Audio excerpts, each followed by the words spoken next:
Vamos a revisar el tema de neurología. En esta primera parte vamos a ver lo que es enfermedades cerebrovasculares. Les traje un caso clínico a modo de introducción al tema. Este es un paciente de 68 años con antecedentes de hipertensión, tabaquismo, diabetes, tiene una cirugía de bypass y refiere que mientras estaba conversando por teléfono presenta en forma brusca imposibilidad para hablar. Entendía lo que le decían, pero no podía hablar.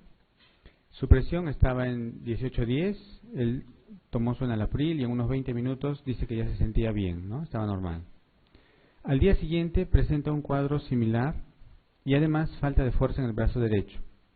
Acude a emergencia. A su ingreso tenía la presión en 16/10, no podía hablar ni escribir, pero sí entendía. Había un borramiento en el surco nasogeniano derecho, una paresia en el miembro superior derecho con un Babinski positivo. No había alteración sensitiva y no había signos meningios. Después vamos a volver al caso para comentar algunas cosas. La enfermedad cerebrovascular es un trastorno en el cual una parte del cerebro, ¿no?, se afecta ya sea en forma transitoria o en forma permanente, ya sea por una isquemia o una hemorragia, ¿no?, estando uno o más vasos afectados por alguna patología. Entonces, esta es una clasificación, ¿no?, donde se clasifican en dos grupos, uno que son las isquemias y otro que son las hemorragias. Dentro de las isquemias podemos considerar una isquemia global o una isquemia focal. La isquemia global se presenta, por ejemplo, cuando un paciente ha tenido un paro cardíaco, ¿no? Es una isquemia global. La isquemia focal tenemos dos entidades, uno que es el ataque isquémico transitorio TIA y el otro lo que es el infarto cerebral cuando ya existe una lesión. Y las causas de ambos pueden ser aterotrombóticas, cardioembólicas, lacunar, de causa rara o inhabitual y de causa indeterminada. Y en cuanto a las hemorragias, podemos tener hemorragias intracerebrales o hemorragias subaracnoideas. Dentro de las intracerebrales pueden ser parenquimatosas o ventriculares y de acuerdo a su localización podemos hablar de hemorragias lobares, una hemorragia profunda a nivel de trocoencéfalo o de cerebelo. ¿Cuáles son los factores de riesgo para la enfermedad cerebrovascular? A la cabeza, la hipertensión, tanto para las isquemias como para las hemorragias. Es el factor de riesgo más importante, la hipertensión arterial. Después, los otros factores están la diabetes, la dislipidemia, el hecho de que un paciente haya tenido ya un TIA o ictus previo le da factor de riesgo. Enfermedades cardíacas, la más importante, fibrilación auricular, estenosis carotidia, enfermedad coronaria, tabaquismo, alcohol. Estos son los factores de riesgo más frecuentes. Existen factores de riesgo no modificables, ¿no?, como por ejemplo la edad, ¿no? A partir de los 55 a 60 años ya existe un riesgo de ictus. En cuanto al sexo, también es un poco mayor en los hombres. Hay factores raciales también, como en los afroamericanos, en los chinos, y factores hereditarios. Existen otros factores que son no tradicionales o que no son o que no tienen una relación muy estrecha, ¿no? Entre ellos, por ejemplo, está el foramen oval, la migraña, infecciones crónicas, estados hipercoagulables, etc. Estos son factores de riesgo no tradicionales para ictus. Este cuadro nos resume la fisiopatología de lo que ocurre en la isquemia cerebral.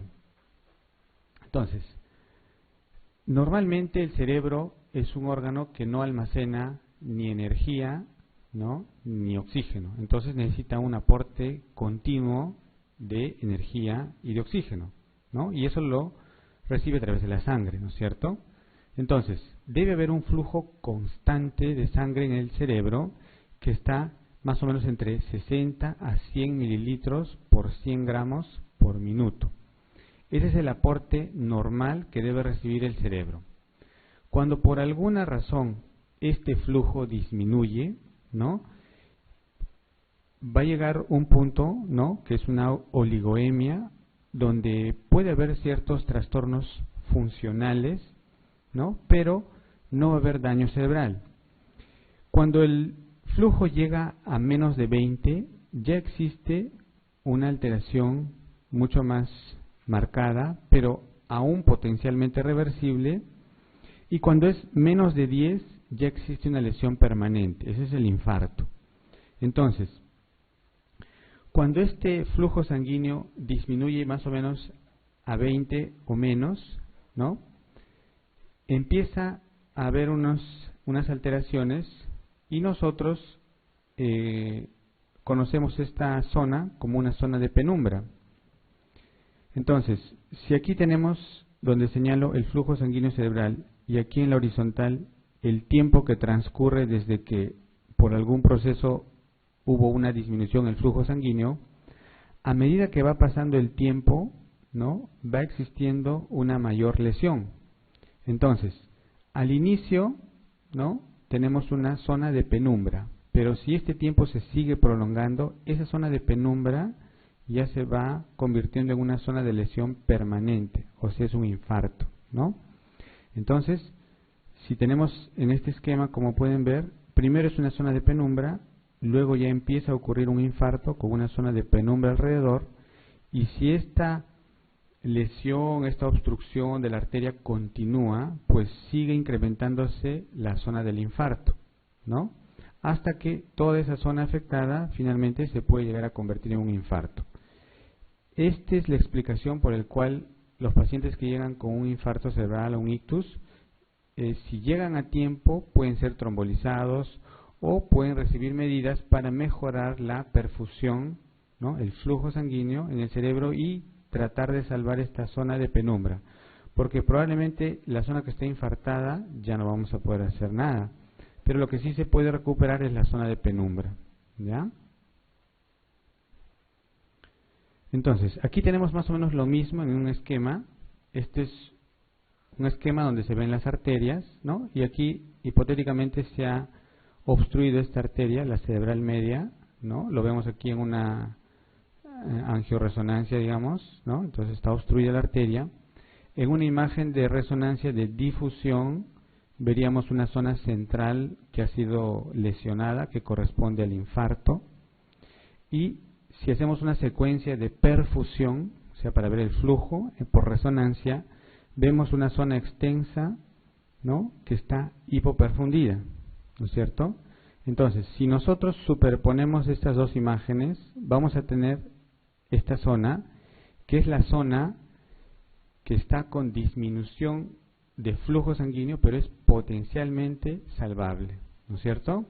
Entonces, es un tejido en riesgo, es la zona de penumbra que podríamos salvar si es que tomamos las medidas adecuadas, ¿no es cierto?, para que no se infarte toda esa zona. ¿Está bien? Para hablar de enfermedad cerebrovascular tenemos que recordar algo de anatomía en cuanto a las arterias.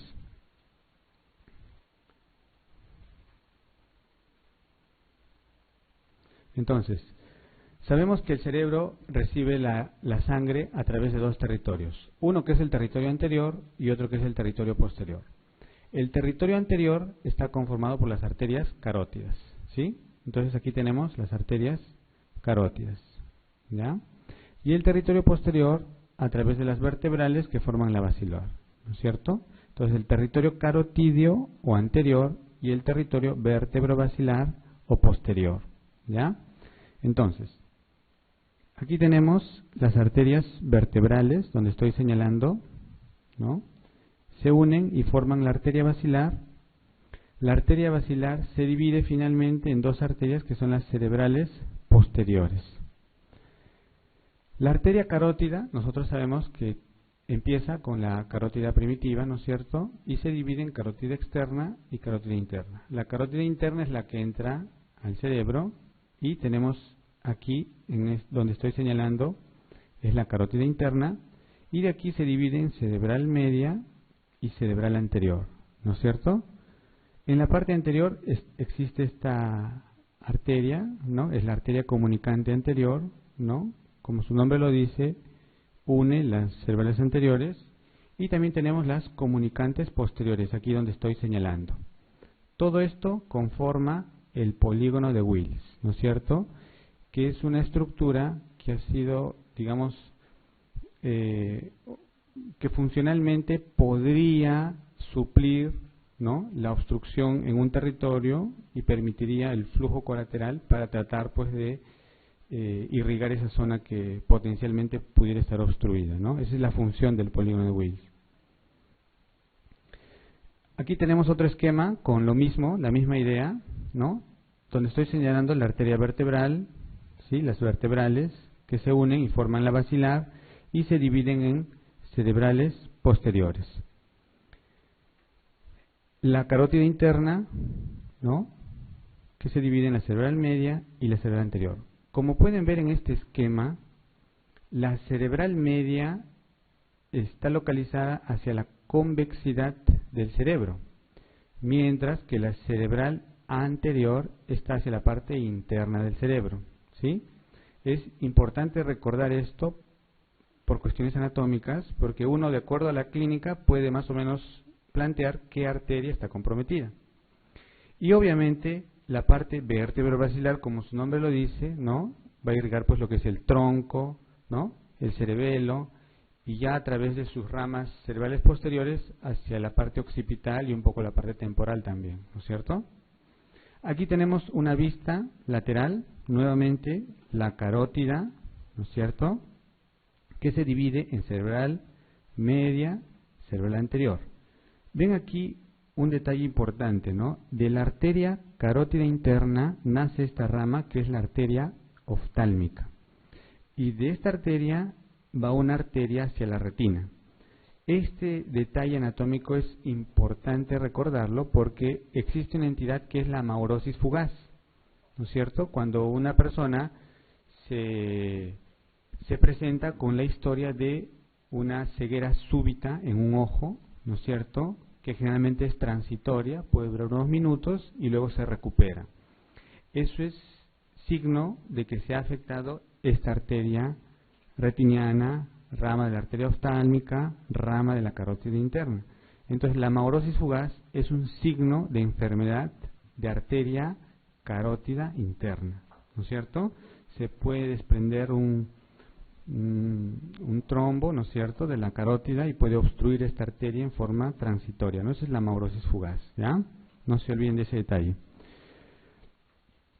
Y en el resto de este gráfico tenemos nuevamente la arteria vertebral, ¿no?, que va a tener diferentes ramas, ¿no?, forman la basilar y finalmente se divide en cerebral posterior. Existen tres ramas principales a este nivel, ¿ya? Uno, que es la que está hacia la parte inferior, es la arteria cerebelosa posterior-inferior, o pica, ¿no es cierto? La siguiente arteria se llama también AICA, o es la arteria cerebelosa antero-inferior. Y la que está más hacia arriba es la cerebelosa superior, ¿ya? La pica, o sea, la primera rama es rama de la arteria vertebral, ¿ya? La arteria cerebelosa posterior-inferior, o pica, es rama de la vertebral. La arteria cerebelosa anteroinferior, o AICA, y la arteria cerebral superior, cerebelar superior, son ramas de la basilar, ¿ya? Y finalmente se divide la arteria basilar en las dos cerebrales posteriores, ¿ya? Nuevamente un esquema donde podemos ver el territorio que irriga cada arteria. Entonces, la arteria cerebral anterior, como les dije, está hacia la parte interna del cerebro. Entonces ustedes ven, ¿no?, esta es la zona irrigada por la cerebral anterior. La cerebral media irriga gran parte de la convexidad y hacia la parte temporal la cerebral posterior, ¿ya? Si lo vemos de la parte externa, casi toda la convexidad es cerebral media, la parte superior e interna es cerebral anterior y la parte temporal, como ustedes ven, es cerebral posterior y los lóbulos occipitales también es cerebral posterior. Y el resto pues es territorio vertebrovasilar, ¿ya? Entonces, también debemos recordar ciertas áreas, ¿no?, que se relacionan a ciertas funciones en el cerebro. Entonces, ustedes recordarán cómo se llama esta cisura. Cisura de Rolando, ¿no es cierto? Ya. Y esta otra de acá, Silvio, ¿no es cierto? Entonces, la parte que está por delante de la cisura de Rolando, ¿no?, el área prerolándica, es el área motora. Y la parte posterior es el área sensitiva, ¿no es cierto? En esta zona está representado el cuerpo en lo que es el homúnculo, ¿no es cierto?, que lo vamos a ver más adelante. Entonces, cuando se afecta esta zona, podemos tener un compromiso motor o sensitivo motor, ¿ya? Y de acuerdo a esta distribución del homúnculo, ¿no?, podríamos nosotros identificar si es cerebral media o es cerebral anterior, como vamos a ver más adelante.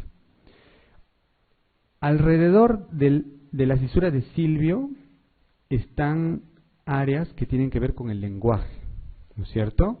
Entonces, hacia la parte anterior está el área de Broca, ¿no es cierto?, que tiene que ver con el habla, con el lenguaje. Y hacia la parte un poco más posterior temporal está el área de Wernicke, ¿no es cierto?, que tiene que ver con la comprensión, ¿sí? Y ahí también están áreas de la escritura, la aritmética, etc. Hacia la parte posterior, en el lóbulo occipital, el área de la visión, ¿no es cierto? En la parte del tronco es importante recordar que existen vías que van del cerebro hacia, digamos, la periferia, y de la periferia hacia el cerebro. O sea, hay vías descendentes y vías ascendentes, tanto motoras, sensitivas, cerebelosas, etcétera, ¿no es cierto? Entonces, además, en el tronco están los núcleos de los nervios craneales, ¿sí? Entonces, cuando hay una alteración en el tronco, un infarto, una hemorragia, ¿no?, va a haber alteración generalmente de núcleos de nervios craneales asociado a déficit de vías largas, ¿no es cierto? Pueden ser sensitivas, motoras, cerebelosas, etcétera, ¿ya? Entonces, de acuerdo a la clínica, uno puede sospechar de que es un problema de tronco o de territorio vértebro-basilar. ¿Está bien? Aquí tenemos otro esquema, ¿no?, donde está la cerebral media, ¿no? Como ven, la convexidad está irrigada en gran parte por la cerebral media, ¿no? Aquí está el área prerolándica, el área posrolándica, el área de Broca, ¿no es cierto? Este área que está en púrpura es un área que tiene que ver con el movimiento conjugado de los ojos, ¿no? Ustedes recuerdan que siempre nos han enseñado que el paciente mira la lesión, ¿no es cierto? Cuando tiene un infarto cerebral, ¿no?, el paciente mira hacia la lesión. ¿Por qué es eso? Justamente tiene que ver esta zona, ¿ya?, este área. Entonces, imaginemos que tenemos un paciente, ¿no?, que tiene un infarto en el lado derecho. ¿Está bien? Entonces, el área, este área que estoy señalando, ¿no?, del lado izquierdo, lo que hace es el movimiento de los ojos hacia el lado derecho. El área derecha hace el movimiento de los ojos hacia el lado izquierdo. Cuando las dos áreas funcionan, el movimiento es donde uno quiere, ¿no es cierto? Está equilibrado. Si este paciente tuviera un infarto frontal en el hemisferio derecho, este área no va a funcionar, ¿no es cierto? Por lo tanto, va a funcionar solo el área izquierda. Entonces los ojos se van a dirigir hacia el lado derecho. ¿Está bien? Por eso es que el paciente mira la lesión. ¿Ya? ¿Entendieron? Entonces, este área tiene que ver con ese fenómeno, ¿ya?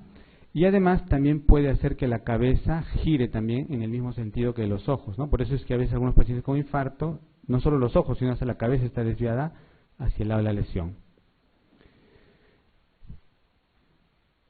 Otro detalle anatómico importante a recordar es esto que está acá, miren. Esta es la radiación visual, ¿ya? Entonces, ustedes saben que se forman pues los nervios ópticos, se unen en el quiasma, ¿no es cierto? Se dirigen hacia atrás, ¿no? las radiaciones ópticas y finalmente al lóbulo occipital, ¿sí? Esta parte de la radiación visual va por la parte temporal, ¿ya? Entonces, si un paciente tiene un infarto muy extenso o un infarto que comprometa la región temporal, va a tener compromiso de estas radiaciones visuales. Por lo tanto, puede tener defectos campimétricos, puede tener hemianopsias o cuadrantonopsias, dependiendo de la extensión, ¿ya? Entonces, no solo en un infarto de cerebral posterior voy a tener defecto campimétrico, también lo podría tener en un infarto de cerebral media por compromiso de estas radiaciones visuales. ¿Está bien?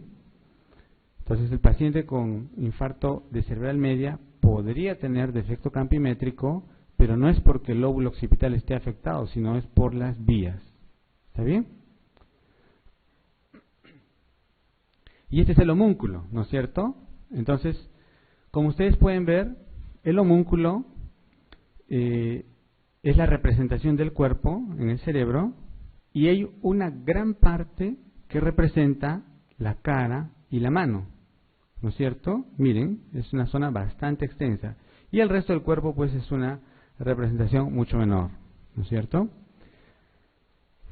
Si vemos en la convexidad, ¿no?, es justamente donde está esta mayor representación y hacia la parte interna está la región crural. Entonces, ustedes recuerdan que les dije que la cerebral anterior está hacia la parte interna, ¿no?, y la cerebral media está en esta zona convexa más extensa, ¿no? Esa es la explicación por qué un infarto de cerebral anterior me va a dar un trastorno crural y un infarto de cerebral media me va a dar una hemiparesia, ¿no?, a predominio facio-braquial. ¿Está bien? Entonces, por la clínica, ustedes pueden deducir cuál es la arteria comprometida. ¿Ya? Esa es la explicación. Entonces, aquí tenemos nuevamente para recordar, ¿no? Esto es lo mismo, ¿no? Ahí está. Este territorio que está rayado aquí donde estoy señalando es cerebral anterior. Por lo tanto, si se afecta esta arteria, el paciente va a tener un déficit a predominio crural. Si se afecta la cerebral media, que es la mayor parte, el déficit va a ser facio-braquial. ¿Está bien? Y bueno, aquí tenemos ya cerebral posterior y ya algunas otras arterias, ¿no?, como las coroideas, ¿ya? Entonces, este detalle no se olviden, ¿ya? Es importante recordar ese detalle anatómico. Luego, en el territorio posterior o vértebro basilar tenemos las arterias vertebrales, como hemos dicho. Esta arteria que estoy señalando acá es la pica, ¿ya? Esta es la pica, rama de la arteria vertebral. Esta primera rama es la AICA, ¿no?, o arteria cerebelosa anteroinferior, ¿no? Y esta superior es la cerebelosa superior, ¿ya? Y finalmente la basilar se divide en cerebrales posteriores. Como ustedes pueden ver, hay numerosas arterias que nacen de la basilar, ¿no? Son arterias penetrantes, muchas de ellas, ¿no? Y aquí tenemos en este esquema, miren, ¿no?, las numerosas arterias que van a entrar hacia el tronco, ¿no es cierto? Entonces, estas arterias penetrantes, cuando se obstruyen por algún motivo, ¿no?, ya sea asociados a hipertensión, diabetes, etcétera, van a ser responsables de los infartos lacunares, ¿ya? La enfermedad de vaso pequeño, ¿no?, o enfermedad, ¿no?, de pequeños vasos, nos da los infartos lacunares. Aquí hacia arriba ya tenemos lo que es la cerebral posterior, miren, ¿no?, las dos cerebrales posteriores, ¿sí?, que más o menos están alrededor del mesencéfalo, ¿ya? Y van irrigan la región temporal y la región occipital.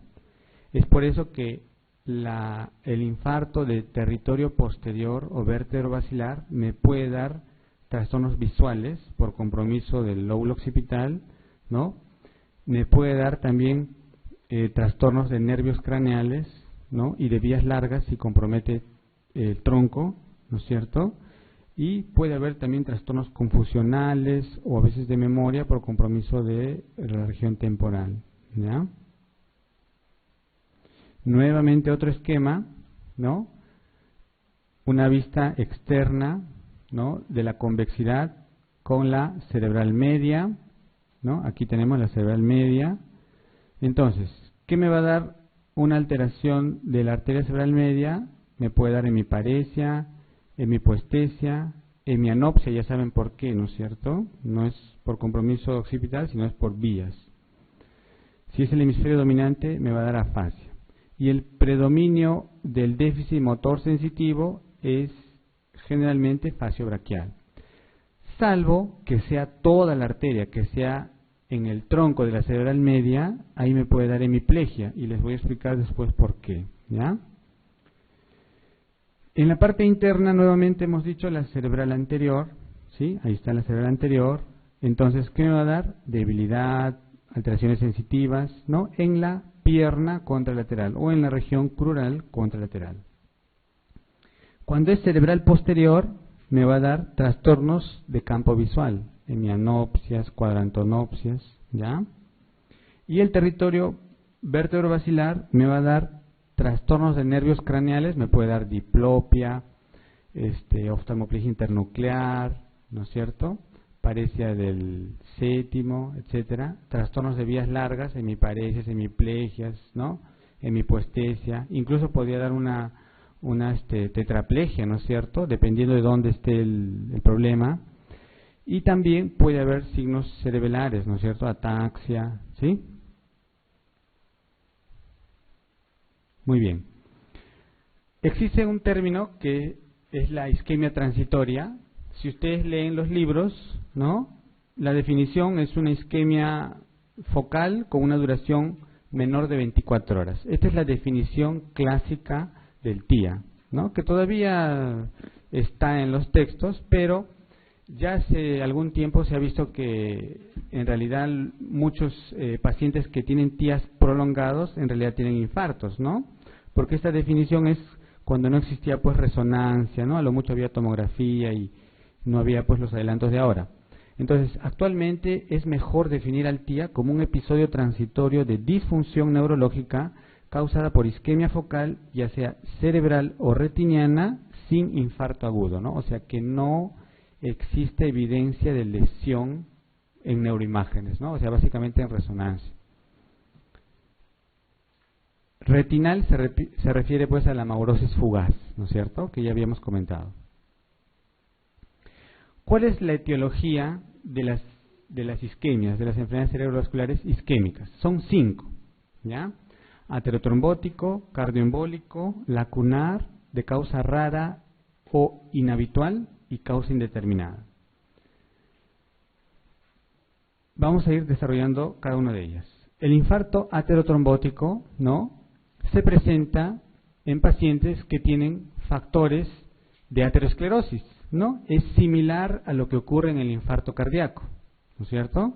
Es similar, ¿ya? Entonces va a haber obstrucción progresiva de las arterias hasta que se desprende una placa, se forma un trombo que puede salir disparado u obstruye toda la arteria. Ese es el infarto aterotrombótico. Entonces, los ateromas, ¿no? La aterosclerosis es una enfermedad, ustedes saben, generalizada, ¿no es cierto? Entonces puede afectar tanto arterias del cuello o cerebrales, ¿no es cierto? Entonces, estos pacientes, ¿no?, tienen historia de angina, ¿no es cierto?, o ya han tenido un infarto, tienen enfermedad arterial periférica en las piernas, ¿no es cierto?, tienen claudicación intermitente, o ya tuvieron un ictus o un TIA previo, ¿no es cierto? Además, obviamente tienen factores de riesgo vascular, hipertensión, diabetes, hiperlipidemia o son fumadores, ¿no es cierto?